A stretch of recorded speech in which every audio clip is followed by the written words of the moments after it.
So here I am, I've joined a gang. There was an order given, and I was told that I had to do this. 3 of them get in a car behind me and follow me. We proceeded to a location of someone's residence, and I shot out of the car. I hurt 2 people who didn't deserve to be hurt. When I drive out, I see the cops. There's cop cars everywhere. Finally, I get down, I make the decision that, I'm not gonna put up a fight. I'm not gonna go through this. I'm just gonna do what they tell me to do. Open the car from the exterior, walk back, they place me in handcuffs. The trial took 3 days. My mother cried when the guilty verdict came back, which was a natural life sentence followed by 33 years in prison.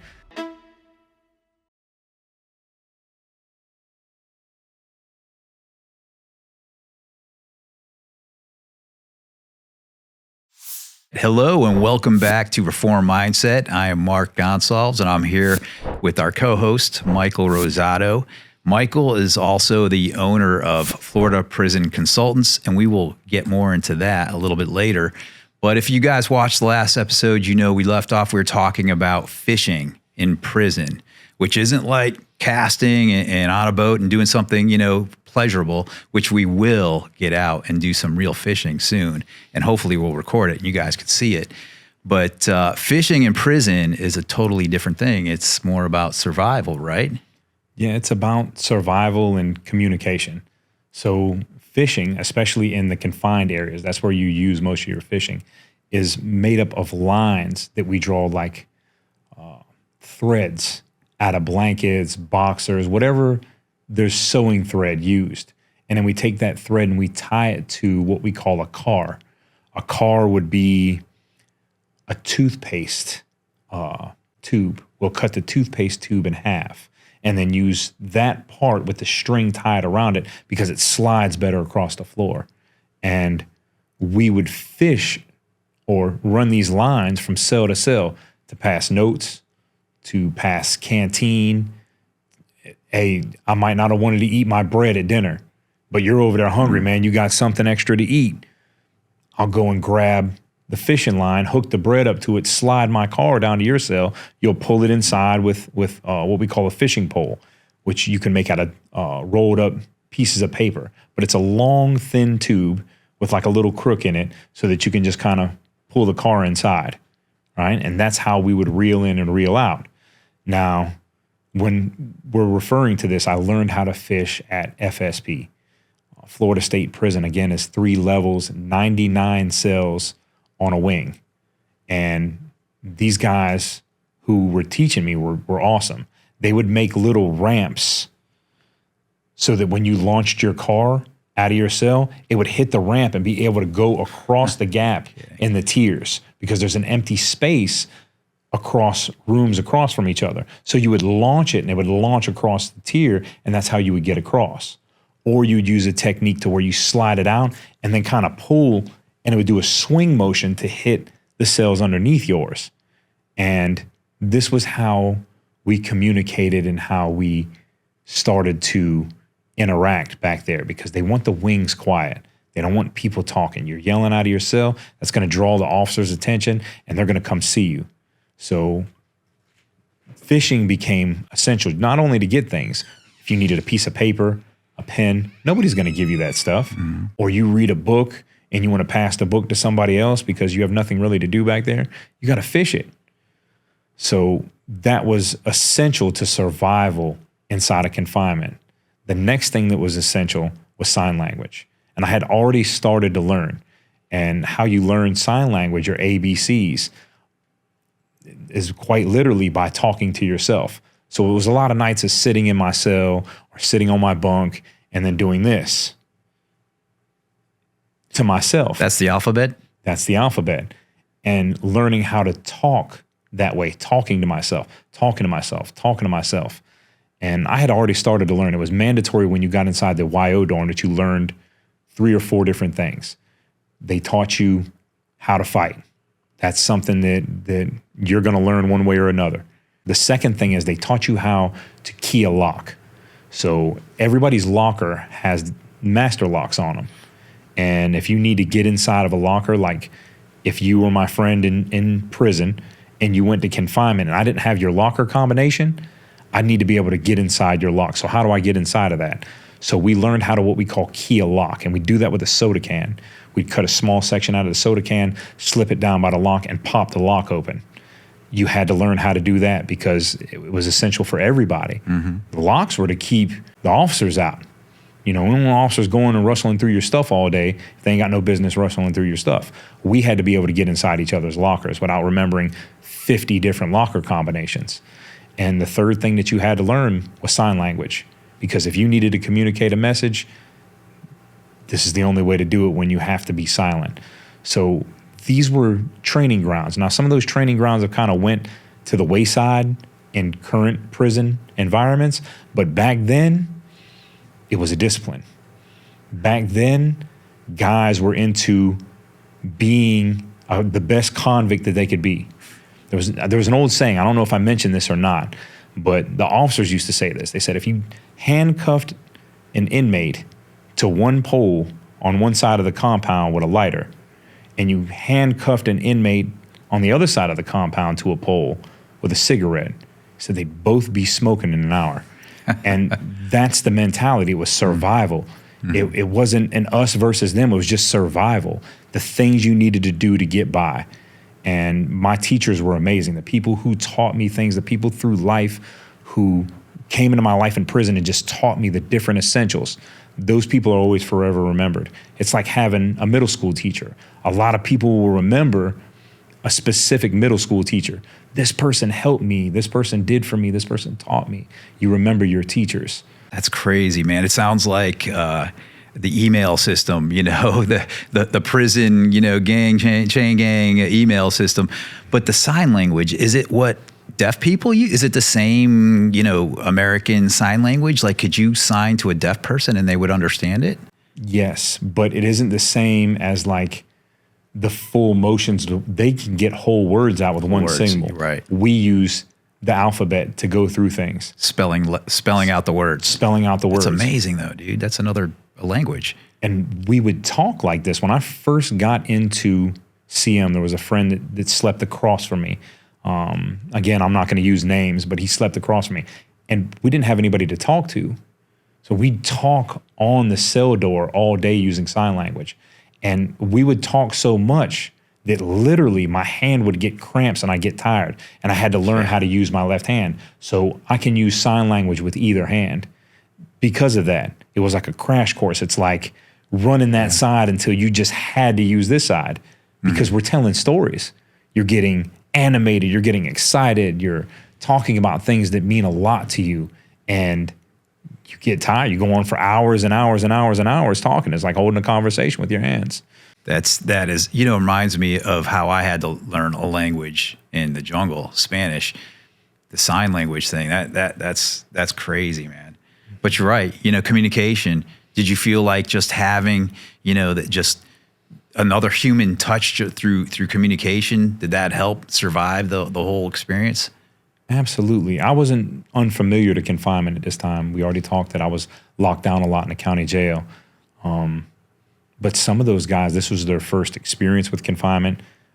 Our futures were very uncertain. We had just come off of this sit-down strike riot, and nobody really knew what was going on at that point in time. Most of the guys there were from the YO dorm with me. There was about 50 guys that got transferred in that, maybe 40 guys that were all a part of the YO dorm. And these were young guys. These were young men. All these men were under 21.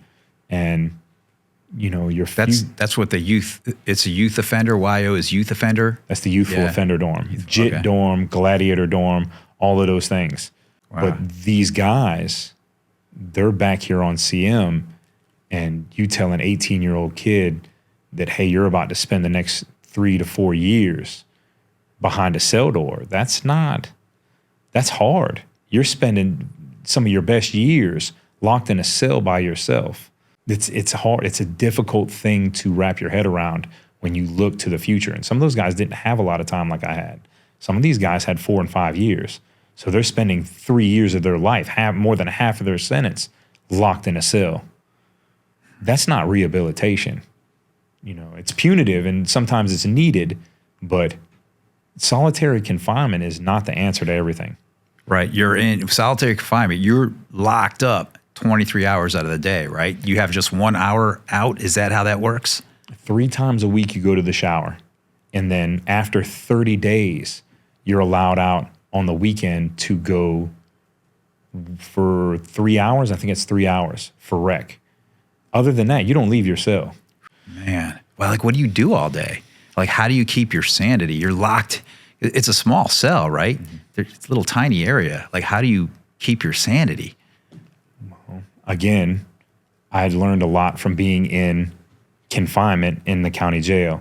I gained a love for reading. I love to read. I would just get books and I would just run through books. I was blessed to find good authors, and I got into series of books. I love the series of books. I love fantasy books because the characters have a continual presence over 10, 11 books. So you get familiar with the characters. I started to meditate. I meditated a lot. I started to learn a harder discipline. Now, this version of myself going to prison was different than the one in the county jail. I left a lot of childish things behind when I was in the county jail because I had to stop being a kid. I had to grow up fast. So this version of myself that was going into CM, as I go to CM1, which is the highest level of CM that you could get at that time outside of maximum management and death row, I started to meditate and I started to pray more. I started to pray a lot. I started to build my relationship with God to a better relationship. I already felt like his hand was on me, but that love of reading, meditation, working out, staying disciplined and building my mind was important. And those tests came, Mark. One of those tests was when I got to my CM institution, which was Taylor, the showers. They didn't want to do showers. The guards didn't want to do showers. They had to, but they didn't want to. They want to just kick back, enjoy their shift, make their rounds, and go home. You know, there's a lot of people that want to do that anyways. You want the easiest amount for the best pay. It's a part of capitalism. You want to make money, but lean back and relax. So they don't want to do showers because then they got to pull everybody out in handcuffs, one at a time to the shower, one at a time back. And they would get the showers very cold. They would turn off all the hot water. And this was in wintertime. And the water's freezing. Water's cold. And a lot of guys just refuse to shower. They'll bathe in their sink. So was they did that? There was hot water, but they chose to turn off the hot water? Was absolutely. That just to make it worse? Make it quicker? Yeah, so that's a common practice inside of most prisons. They do that as a deterrent so that you don't want to go take a shower. So half of the guys aren't going to want to go take a shower. The water's cold. It's cold. I don't want to do it. Yeah. But I wouldn't refuse that time. And a lot of people would get in the shower and they'd holler out, "Oh, it's cold. Oh, it's cold." And da da da da da. They make all these little noises when they get in there. But I would always get in the shower and I said, I'm not going to jump on the water and jump out. I'm going to stand in the water and I'm going to keep my face without emotion, without feeling. I'm not going to holler out. These were things that were disciplined to me to keep myself ruled, to keep myself under control, to learn to be stoic in the face of all things. And I started to practice a mantra that kept me going. I'm not going to repeat that mantra because it's mine. It's yours, yeah. But it basically was, I'm not going to let anything rule me. I'm going to rule myself.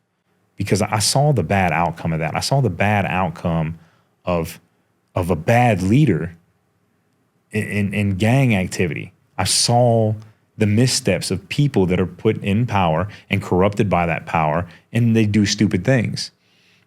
There's a famous saying, I forget who it's by. I think it's Lord Acton.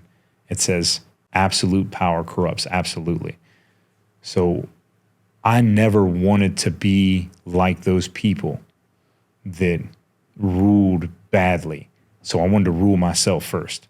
Know thyself and knowing myself was absolutely key to building me into being the person that I am today. So CM, I end up becoming an orderly after a time. I'm going to skip over a bunch of stuff here, but this is an important thing. I get into CM, we're spaced out. They don't put people in cells next to each other so that you can't talk to each other on the vents, like the heating vents and the air vents. They'd keep us separated. So there'd be 8 or 9 guys in a whole quad dorm where they have 28 rooms. So they keep everybody separated. So there's no noise, no talking. The communication is very limited. I end up moving, going through my first 6 months of CM1. A lot of reading, a lot of discipline, a lot of focusing on myself, getting that rec time and getting outside and feeling the air and just enjoying that part of life. I moved to CM2, and there's an eligibility for being what they call a runaround or an orderly. The guards chose me because I was very young and I was very quiet. I was very to myself. I didn't like dealing with people. When that happened, I got to move around. I would serve trays in the morning at breakfast time. And I'll go around, hand out the trays, and go back to my cell. They give me an extra tray. Or if there were extra trays, I get the extra trays for serving. And this was a tough place. This was a tough time. There was a lot of stuff going on in prison in 2000, 2001 that's not going on today. One of those days when I was serving breakfast, Mark, I'm pulling a cart along, just handing out trays. A few of the guys I know from camp, so I'm saying what's up to them, how you doing? But I keep it moving, get it all done so everybody can get their food hot. So I'm pulling this cart around the dorm. You pull the cart around, you pull the tray off, you put the milk next to the tray, and you put it through the bean slot, which we talked about, which is the hole in the door. The officer would go around and open all the slots. And then I would come behind, put the trays in, and then he'd come behind and close all the slots. So as I'm pulling this cart, and the officer's way off doing whatever he's doing, I look up ahead to see him opening the slots, just making sure that everybody's getting their tray and the tray's hot, of course. And I look at where the officer walked. I'm like, what did he almost step in right there? And there's like a small river coming out of one of the corner cell's doors. It's like a small, snaky river that's coming out and going to the drain. And I look and I'm like, that's blood. That's what that's got to be. And again, this is where that stoicism, being able to rule your face. Most people, they see a small river of blood running down into a drain. They're like, oh my gosh, what is that? They're going to freak out. Yeah. There's going to be a response. So I kept my face passive. I just kept serving the trays and I'm getting down there. But I'm like, man, I'm about to get up here. And that's a lot of blood coming out of there. You don't know what you're going to find. No. So I get up to the cell door and, I look. I'm going to look in there, because that's just what it is. I'm putting the trays in. And the guy is in the window of the cell door and he's going, shh. And he shows me a body on the floor. And there's blood splattered all over the cell. And what he had done, he has got a window crank from off of the window and put it inside of a sock and beat the dude to death in there. And there was blood everywhere. And he had tried to cover up the blood by using legal work, which is basically, a letter-sized piece of paper with writing on one side. He had turned it so that the letters were face down, and he had covered the guy up and then put him over the spots on the wall where there was the most blood, so it looked like it was white. And I'm thinking in my head, this dude's talking about, there's no way you're going to cover this up. There's a dead body on the ground. You got pieces of paper stuck all over the place. You got a piece of paper covering this guy's face up. And there's a river of blood coming out of the cell. It's flowing underneath the door. So it kind of shocked me that this guy's just sitting in here like this is okay. Like, what, he was going to stay in there with that body for days? Like, how was he going to deal with this? Like, when shower night comes, what's going through this dude's mind? So I hurry up, pull the cart around. I go around the blood as best as I could. I'm not trying to make tracks. And I start serving the trays faster. Because I know when this officer comes up to this door and he sees this, he's going to really look in there when he closes this to make sure everybody got their tray. That they're going to freak out and that everything's going to stop, and that the guys that I haven't served trays to yet aren't going to get their breakfast till later. So now I'm trying to just like hurry and get as many trays in the doors as possible so these guys can eat beforehand. But that was my first interaction with the extreme violence that was going on in CM. And the actual thought of being locked inside of a cell with someone who might not be right in their mind, and then how to deal with that problem, how to survive a bad situation where you have no control over it. That was a difficult experience. There was another one I want to touch on inside of CM, if you don't mind, Mark. Let's do it. There was a guy, I'm not going to name him. Again, we're not naming guys. But he was an orderly on another shift. And he had gotten to an argument with another guy about $1.79 deodorant. You know, you think about $1.79, you can't even get a fountain drink at the Jiffy store for $1.79 anymore. That's with tax, that's with everything. These guys had gotten to an argument about it, and they were locked in their cells. Well, at a point in time, there was a case that came out called Osterback, where this guy fought what was going on in CM and how cruel it was to people. He won. We started to get canteen while we were back there. We eventually were allowed radios, and we were allowed outside of our cells for a certain period of time, like TV time, to go out in the day room and sit and watch TV for a certain amount of time. This stuff wasn't all in there when I first got into CM. They started to institute it as I was back there. Well, they let these guys out for TV time after being in these cells locked away from each other. And this guy put a knife through the back of this guy's head, a big knife. And it got stuck in there. So he went to stab it, and he was going to stab him again. And he went through the back of this dude's skull. Like, he wasn't playing, this guy was exerting enough, he was a big guy, and he's exerting enough force that the knife went through the back of his skull. And then he's trying to pull it out, and he can't get it out. It was stuck in his head? It was stuck in his head. It was a homemade knife. It was made out of steel and sharpened down, and it was a fatter blade. There's 3 different types of knives that you typically see when people are using knives in a fight. One is a razor blade attached to something, usually a toothbrush. Sometimes it's multiple blades, or a piece of steel that's flattened to look like a butcher knife, or an ice pick. Ice pick probably is the most deadly thing that a person can bring against you. And I'll tell you about that also as we proceed. But this was like the butcher knife looking knife, a big guy. And he put it through the back of this guy's head. And he's trying to pull it out, and he can't pull it out. And they're at the top of stairs. You've been inside a dorm. You see how those stairs are. Well, he begins kicking the guy down the stairs because he can't get the knife out. But this guy's he's seized up. His whole body's seized up because he's got a piece of steel sticking in the back of his brain, you know, or in the back of his head. I don't even know if it went into his brain. It possibly did. I think it did. But he's kicking him, and there's blood spraying and flying everywhere. And then, you know, the guards they're just stuck. I mean, who sees this on a daily basis? Yeah. They eventually get the guy separated. This guy's bleeding on the ground, and it's a pool of blood now. It's a pool of blood as big as this table underneath this guy. He's just bleeding. But the crazy thing is the guy survived it. You survived? He lived. Taking a knife to the brain, stuck in your skull, he still lived. He lived. He had to be different after that. He was different after that. But these are the things that happen. And they happen about the smallest thing, the smallest principle of you owe me this deodorant, I want it, I don't feel like I owe you, could lead to a deadly situation. And those realizations are everywhere. You're going to see examples of that inside a prison. And how to survive situations like that, you got to know what you're doing. You got to be able to think on the ball. You've got to have your mind and what you're going to do in a given situation already prepared inside your mind. Because if you don't, it's going to blindside you. You're going to be like, what?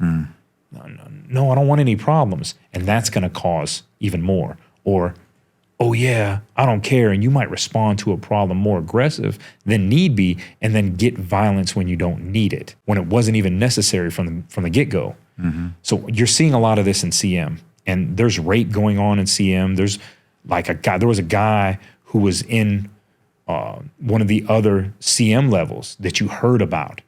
And like the guy was like raping people in the cell.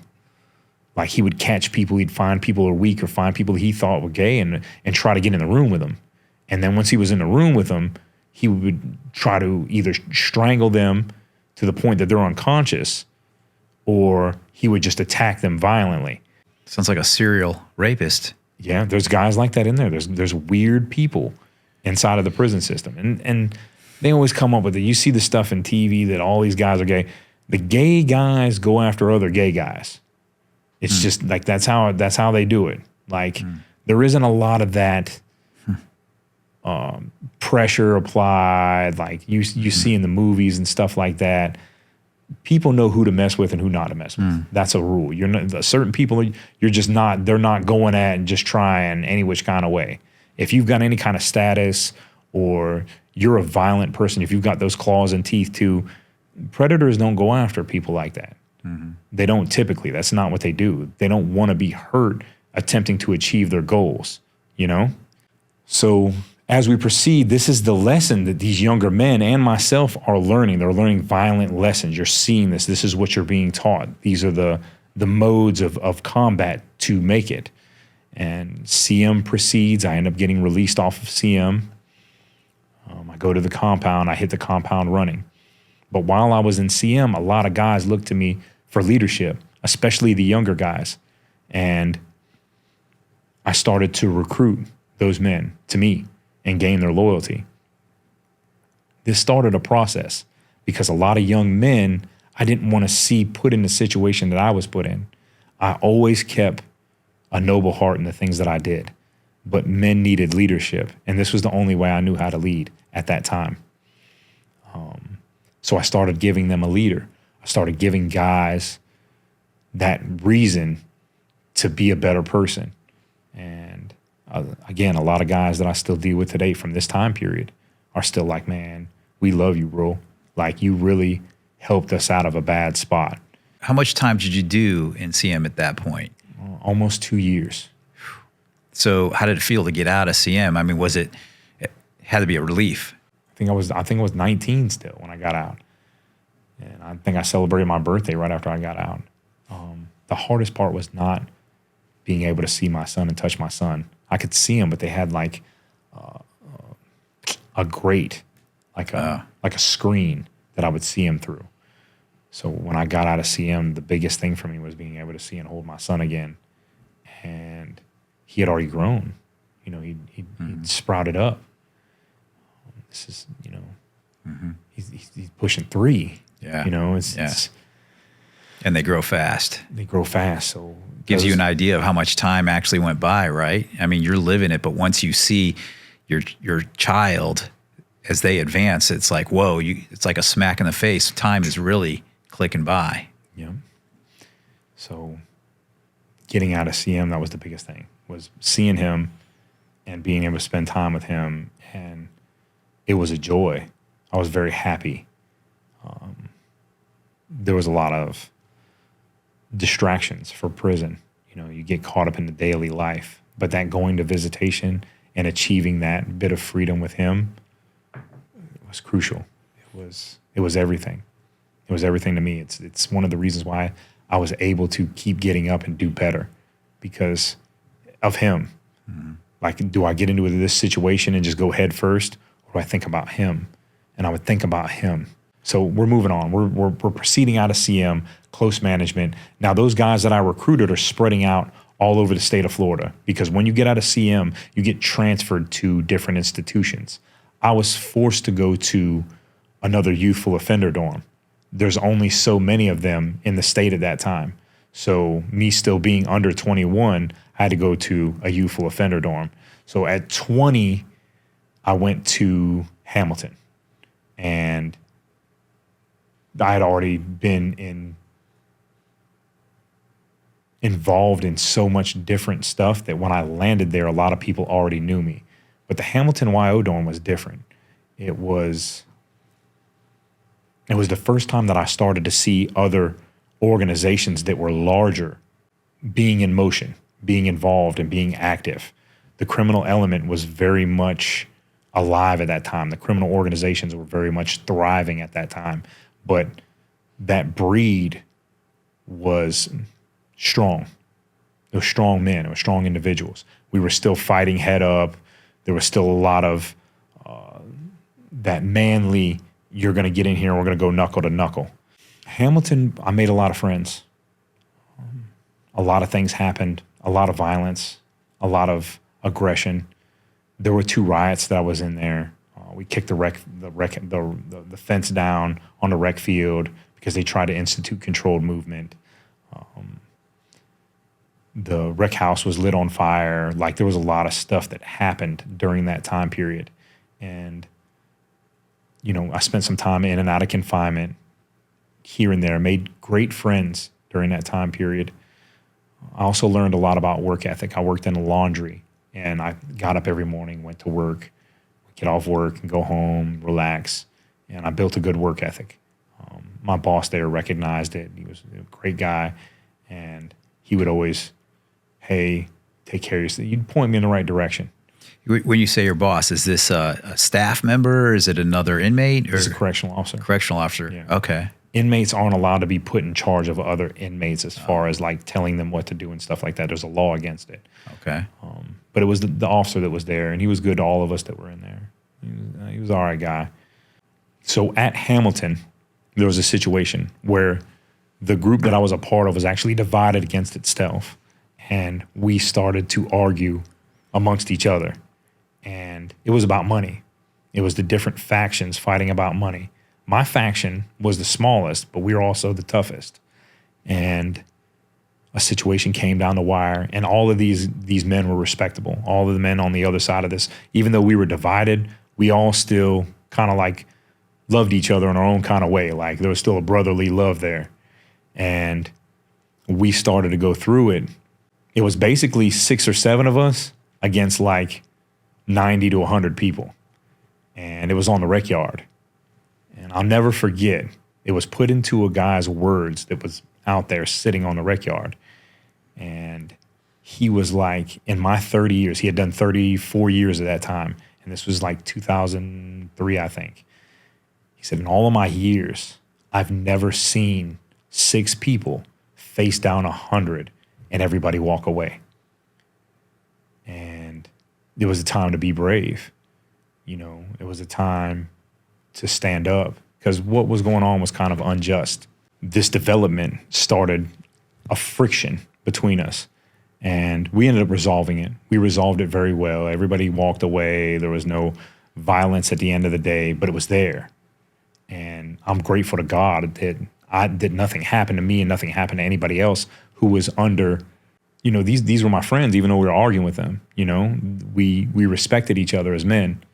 So that was a difficult situation. I'm glad everyone walked away. A lot of times when you are prepared for the violence, when you're just prepared for it, it doesn't come.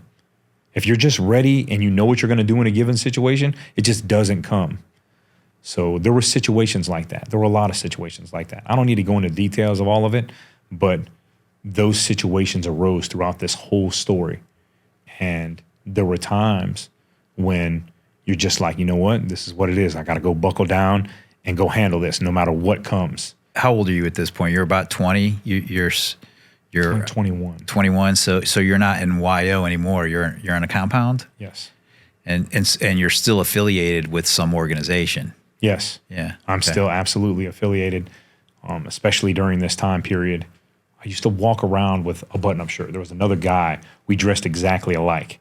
We'd wear these button-down shirts, much like the one I'm wearing now, and we would keep knives in shoulder holsters. And most of the guards kind of knew that we were armed, because me and this other guy both had life sentences. We were both juvenile lifers. And we would just walk past the guards. When there were searches and stuff like that, we just walk past them, because why make an issue when there's no need for it? But a lot of these circumstances were going on, a lot of situations, and I pulled a lot of good guys out of bad things. There was a lot of bad stuff. There were people that wanted to use people who were more violent than them. They'd use them to put them on missions to go do stuff. I'd pull people away from that. You're not going to do that. You're not going to go do that for that guy. That guy wants something done. He needs to go do it himself. I was always a lead from the front type person. If something needed to get done, I'd be the first one there. It was just standard. So I go here. I'm here for a long, long time. I'm here for almost 4 years. Great people there, great stories to tell. A lot of fun and fights in the YO dorm. We would stay up all night and we'd make big goulashes. And goulashes are like ramen noodle soups and chips and sausages and pickles and stuff all cut up and cooked together to make like kind of a meal. And you'd eat it with like crackers and stuff like that.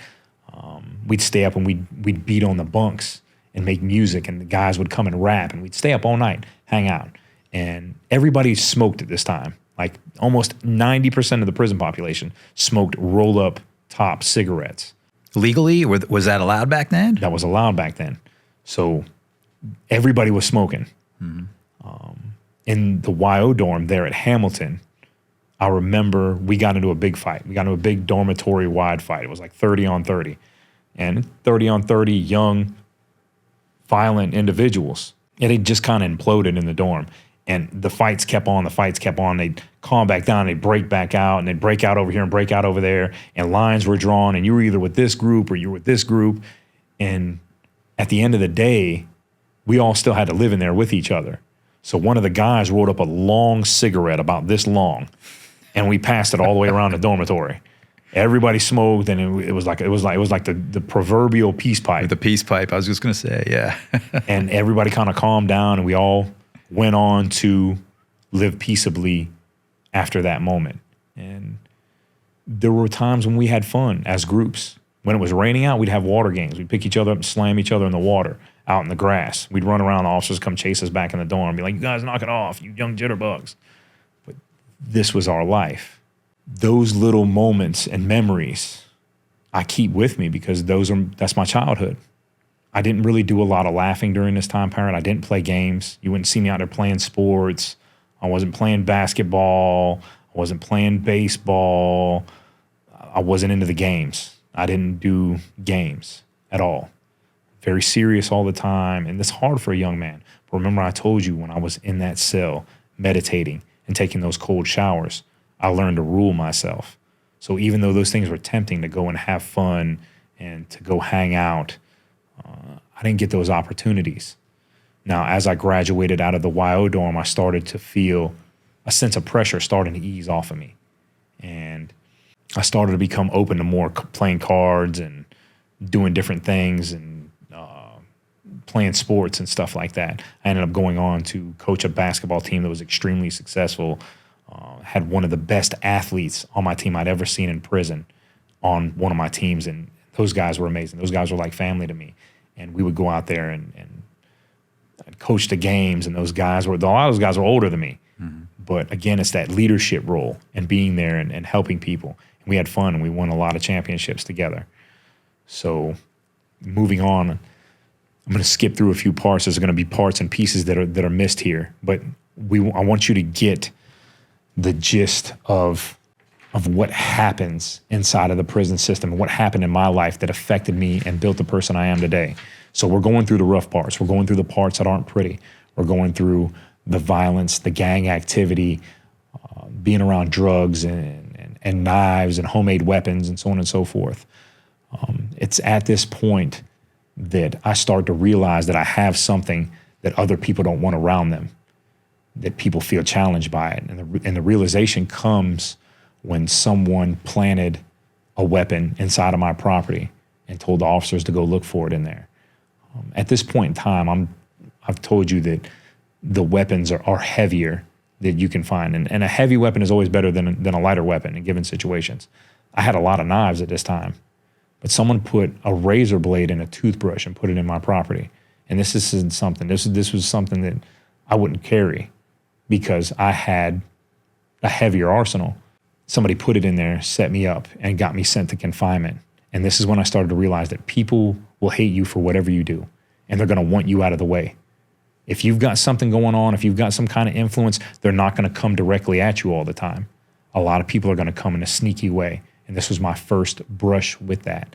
And I was floored. I was very upset because here I am. I'm going to do 60 days in confinement for something I didn't do, and because of somebody else in a blue uniform wanted to see me in confinement. Did you know who the person was? It was another inmate. Did you know who it was that did that? The problem is that there were so many people that it could have been. Mm-hmm. And for a great varied many reasons that I didn't know who it was. I had suspicions, but how am I going to move off of suspicion? In my heart, I could never hurt anybody without conviction. That's not me. That's not the person that I am. So I'm not going to go off a guess. I just got to sit here and like, man, this is crazy. But all of this is being learned. All of this is being gained. I move on. I move from Hamilton. I go back to Taylor. I just left this place on CM and I go back to it again. I'm trying to lay low so that the guards don't see me that know me there and just try and make it through. A guy there gets me into education. He's like, man, get in here, get into education, become a tutor. So I'm like, you know what? I need to try something different. I need something new. I need to try something different.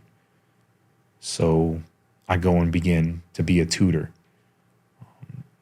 Again, I get these great bosses in the education department, and I start to help this guy learn how to read and a guy learn how to do math and science and things that I learned as a kid that this person didn't have the opportunity to learn.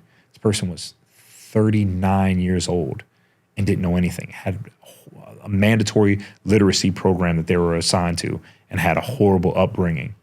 And I was able to start helping that person on a one-on-one basis. Now, there were multiple people in the class that I helped, but this person is the person that I felt a responsibility to. And I felt good about it.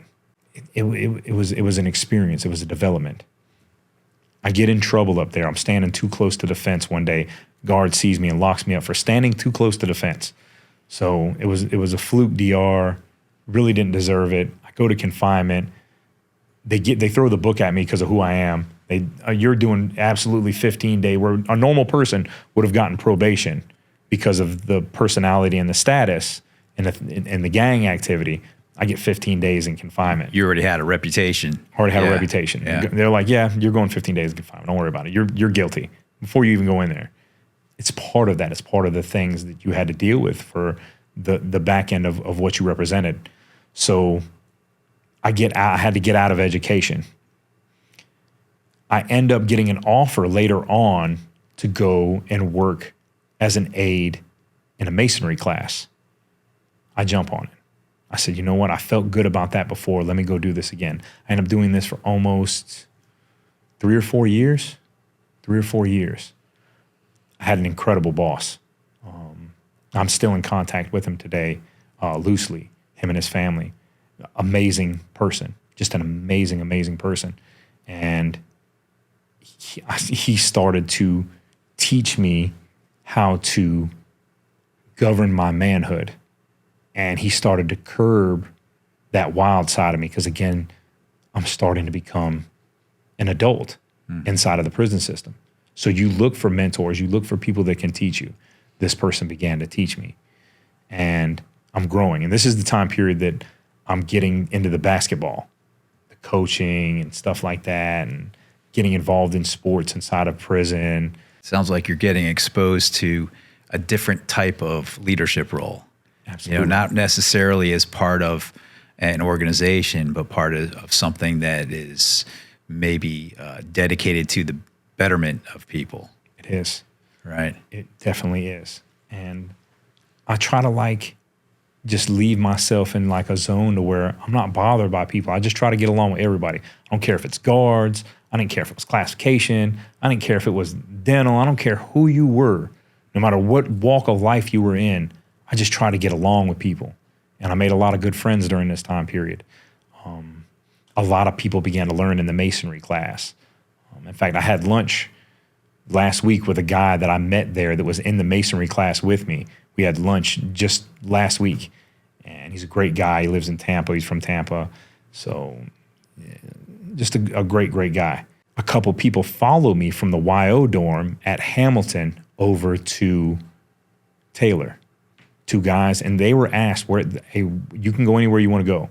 The gang sergeant picked these 2 guys up, and they're like, where do you want to go? They're like, take us over there with Strife. That was my nickname. Strife's your name. Your nickname, yeah. That's my nickname. So they're like, take us over there with Strife. Take us over there. And they dumped them in confinement over there with me.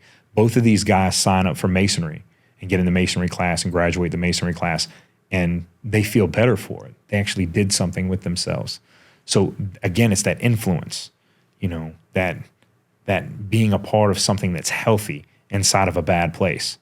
And using your time, just not wasting the time doing shenanigans, like using that time to actually learn a skill, learn language, sign language. It's just the whole idea of going to prison and thinking that has to be lost time. That's a flawed idea.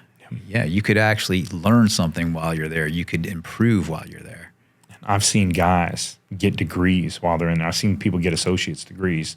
I've seen people buckle down and find the money to get an associate's degree while they're in there through correspondence courses. There's people that buckle down and just continue to learn. I've seen people learn to be the next closest thing to electronics engineers, just reading books the whole time that they're in there studying, so that then when they get out, it's easy for them to get licensure or certification for a profession. Mm-hmm. People that put their mind to it can accomplish a lot from inside the prison system. It's just opportunities for a felon. That's hard. Mm-hmm. That's the hard part, when people look at you like you grew a third eye because you're a felon. But moving on, I'm going to skip over a bunch of parts. There's a lot of pieces and parts here that don't need to dwell upon, but there is one thing. There was a guy that I felt a responsibility for, and there was a guy, he was trying to write him notes and basically to attack this person sexually. Like, he's kept pushing at him for sex. The guy comes to me, he's like, what should I do? I'm like, well, you got to fight him. If he won't back off of you, you got to fight him, because he's eventually going to push at you. So they fight, whatever, they get separated. This guy was much smaller than the other guy. The guy I knew was much smaller than the guy that was writing the notes. Mm-hmm. So he ended up getting jumped during this fight by friends and associates of mine, and, told, hey, you're going to leave this alone. Well, they get out of confinement. Somehow they end up back on the compound with each other where I'm at after this fight. And this guy was already step 2 and like, hey, you got a problem with what happened? He's like, no, I ain't got no problem. Not doing no more fighting. And he goes and gets a knife. And I'd already had experiences with knives. I'd already been stabbed through body armor at this point in time. I don't know if you want to hear that or not. You want to hear that? Yeah, of course, man. Yeah. So, but this was a big thing, because I was doing this for somebody else. I felt that protective nature. This wasn't for me. This was for somebody else. This was a guy who was being pressured for sex inside a prison, mm-hmm. who didn't deserve it. The guy was in my masonry class, and he was a good guy, great chess player, by the way, and just didn't want any of it, didn't want anything to do with it. This guy goes and gets a knife. So I'm on the rec field, and the guy who had gotten in the fight, who was my friend, comes running up to me. He's like, man, this dude's got a sword. He's trying to stab me. So I'm like, where's he at? Now, I'm not armed. I stopped carrying weapons at this point in time in my life. And I'm like, where's he at? I'm not afraid of him. Where's he at? So I go out into the volleyball field, because the sand's thick, and I want this guy to come out there so he can't run away. I want him to get in this sand with me. And I'm like, hey, come on, you got your knife, come on. And I'm out there by myself, and then there's another guy like standing off in the background. And I'm like, come on out here. Come out here, and me and you can square up with this knife. You got your knife, I ain't got nothing. The guy won't come out there to me. So everybody hears me yelling, and another guy calls to me from the basketball court. He's like, hey, what's going on? I turn and look, and I'm like, man, this dude won't come over here with his knife. He's got a knife, and he's scared to use it. When I look and do that, he runs at the guy that he had fought before, that he was trying to pressure for sex. And that guy falls down. The guy tries to stab me, cuts him up his side. So I run towards him and chase the guy off. And I'm like, are you okay? Are you all right? By this time, other people have went and go and told the officers and so on and so forth. There's officers running out to the rec yard. But I am chasing this dude around the rec yard. He's got a knife. He won't use it. He ends up throwing it over the fence. I can't catch him. He was too fast. He was way faster than me. But I end up going to confinement under investigation for doing the right thing, for basically saving this guy's life. And I sat back. There was no big deal. It wasn't a problem for me. No dust off my shoes. I'm used to confinement at this point in time. But the captain that was on shift came up to me. And the captain's since been fired for officer abuse. He beat some inmate on camera, and you know, this is one of those guys. And he's like, oh, I got you now. And I'm like, I don't even really know you like that. Like, I got you now. And I'm like, you got me for doing the right thing. And there was another officer there, and he was like, oh, you're a coward. I'm like, I'm a coward. And he had such a low opinion of me that he was judging beforehand. And this was the officer was a big guy, but it really reflected what was inside of their heart already. People have issue and will hate you for whatever you do. Even though I saved this person's life when they weren't able to. They weren't around. There was nobody around when this dude's running around chasing this guy with a knife. Yeah, you were doing their job essentially. And I think that's one of the reasons why there was a little friction there. Where usually you'd be like, hey, you know, you did the right thing in that circumstances. But did I do the right thing? I started to question a lot of stuff. I did something for somebody else that caused a negative reaction inside my life. Mm-hmm. I started to question things. I started to question what I was doing, how I was developing myself, and what I was building myself into. And it's much different than when I got stabbed through body armor, because that was personal. I wasn't afraid and my nuts were bigger than yours sort of thing, because I knew this guy was coming. That's why I'd already strapped up with body armor. And well, what is body armor? What is that? I mean, obviously you didn't go, no one went to the store and gave you body armor. What is body armor? Well, we make a homemade body armor, and there's many different ways to make it. You can make it out of almost anything. Some of those ways are kind of like unknown to the guards, so I'm not going to talk about it, because I'm not going to expose things that are inside of prison in any which kind of way that would affect people negatively inside of there. We're not going to do that. We're not going to do the end reveal. Magazines were good body armor, and you would cut them out a little bit just to kind of fit your shape on the side. You know, if you were a larger gentleman, you really didn't have to cut too much, but you want to make it so it's like a puzzle piece and it fits together, the magazines. And they were hard to cut, so you'd want to keep your pieces together, and then you tape them around your sides. You know, you want a shield side. You want protection here, because you can protect in front of you, but it's hard on the sides. And I got into a discrepancy with somebody. He was armed with 2 knives. I didn't know he was armed with 2 knives. I got one of them out of his hands, and I got it. It wasn't like a forcible Bruce Lee maneuver that got it out of his hands. I don't want you to think that I'm like some great combat veteran. You know, I leave that to the special forces, and the people really know what they're doing. But this was a situation where I got the weapon out of his hand. I felt successful in that, and I got on top of him. I got into like a mount position on top of him, and he had another knife, and I didn't know it. And he stabbed me in my side, and it went straight through the body armor. I didn't have National Geographics at the time. So he goes straight through the body armor, and about that much of it made it inside of me. And he's tugging on it and wiggling it. I got a little scar on my side, so this is 20 years old, so it's not that great. But he's wiggling it and pulling up and down, up and down, up and down on it, and it's going like this inside of me. And it was like one of the most painful feelings. Oh, yeah. Only that much steel, but it's wiggling. Sure. Right here on my side. And it didn't really penetrate anything. There's blood, but it's not like a whole heap of blood. I've seen worse blood in situations. Even coming out of myself, I've seen worse bloods coming out of me. And it's just painful. It's just extremely painful. And he's trying to pull. He can't get it back out through the body armor because he put little notches in it. Yeah. You know, he put little notches on the blade itself. And he's trying to pull it out and it won't come. I can feel the tape pulling on my side, and it's pulling me this way. And it was just painful, painful, painful, painful. I ended up punching him enough times that he kind of gave up. He passed out, and it was enough, because when you're swinging out of fear and that adrenaline hits you, it's a whole different, it's survival now. You're punching this way, you're punching this way, you're hitting any which way you can, and it's wild and it's strength. My shoulder hurt from punching this guy.